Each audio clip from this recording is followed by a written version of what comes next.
আবার আমরা আজকে দেখব যে এর আগে আমরা দেখিয়েছি যে আমি দেখিয়েছি ওয়ার্ড দিয়ে আমরা পাস্ট ইনডিফিনিট টেন্সকে কিভাবে প্রশ্ন করতে পারি এবং ওয়াই দিয়ে দেখিয়েছি এবং আজকে আমি জাস্ট হোয়ার দিয়ে একটা প্রশ্ন তৈরি করা একটা নিয়মটা দেখাতে চাই।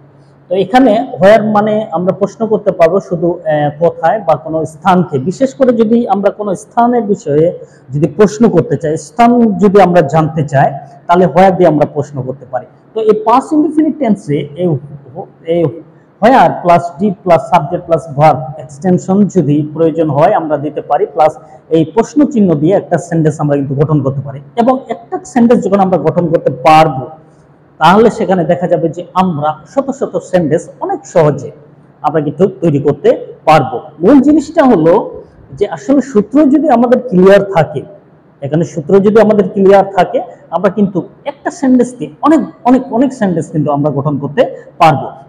দেখা যাক এখানে উদাহরণস্বরূপ আমি কিছু লিখে রাখছি, এটা দিয়ে আমরা দেখি কিভাবে তৈরি করতে। যেমন হোয়ার ডিড উই গো, আমরা কোথায় গিয়েছিলাম, জাস্ট প্রশ্ন দিলাম।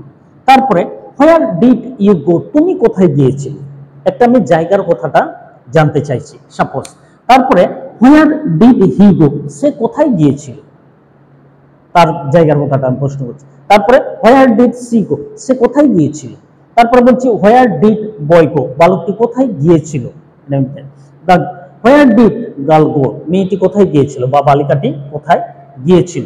তারপরে এইটা একটা ছোট সেন্টেন্স, দেখেন একটা গো দিয়ে একটা ভার্ব দিয়ে এখানে 6টা সেন্টেন্স আমি গঠন করলাম। এখানে শুধু সাবজেক্টের পরিবর্তন হয়েছে, এখানে কিন্তু এগুলার কোনো কিছু পরিবর্তন ঘটেনি। তো এইভাবে আমরা অনেকগুলো সেন্টেন্স কিন্তু গঠন করতে পারবো। তারপরে আমি বলছি কোথায় তুমি পড়ছিলে, এরকম যদি আমি দেখাতে চাই। তারপরে হোয়ার ডিড উই রিড, আমরা কোথায় পড়ছিলাম। তারপর বলছি হোয়ার ডিড ইউ রিড, তুমি কোথায় পড়ছিলে। তারপরে বলছি হোয়ার ডিড হি রিড, সে কোথায় পড়ছিল। তারপরে আবার যদি দেখা যায় হোয়ার ডিড সি রিড, সে কোথায় পড়ছিল। এভাবেও দেখা যায় যে 6টা সেন্টেন্স আমরা অনেক সহজে কিন্তু গঠন করতে পারব। আবার যদি দেখাই যে এখানে, তো এখানে আবার যদি দেখায় হোয়ার ডিড উই প্লে, আমরা কোথায় খেলা করছিলাম, এটা আমরা দেখাতে পারি। তারপরে হোয়ার ডিড ইউ প্লে, তুমি কোথায় খেলা করছিলে, এটা আমরা দেখতে পাই। তারপরে হোয়ার ডিড হি প্লে, সে কোথায় খেলা করছিল। হোয়ার ডিড সি প্লে, সে কোথায় খেলা করছিল। হোয়ার ডিড বয় প্লে, বালকটি কোথায় খেলা করছিল।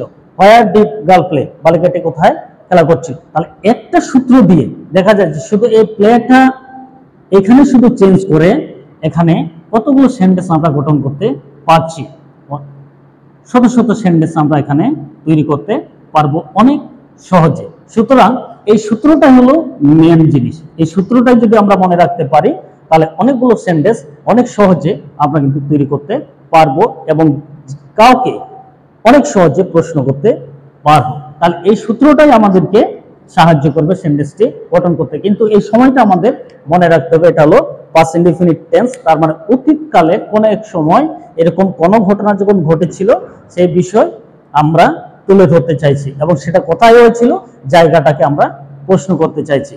তো এইভাবে যদি আমরা প্র্যাকটিস করি তাহলে অনেক সহজে আমরা ইমপ্রুভ করতে পারবো।